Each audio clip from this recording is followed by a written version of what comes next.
आज हमारे पास है ये स्प्लेंडर प्लस बाइक के इंजन से बहुत ज़्यादा आवाज़ें आ रही हैं, तो आप चेक कर सकते हैं। तो बाइक के इंजन से टाइमिंग चैन की आवाज़ आ रही है, क्योंकि बाइक का जो टाइमिंग चैन का सेट है वो बिल्कुल ही ख़राब हो चुका है। तो हमने यहाँ पे बाइक का टाइमिंग चैन का सेट बाहर निकाल लिया है।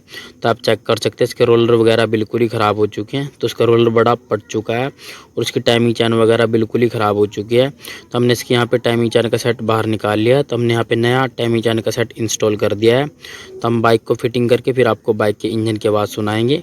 तो हम यहाँ पे पहले बाइक को फिट कर लेते हैं। तो आप चेक कर सकते हैं बाइक के इंजन की आवाज़ बिल्कुल ही साइलेंट हो चुकी है। अगर आपको वीडियो अच्छी लगी लाइक शेयर एंड कमेंट जरूर करना। धन्यवाद।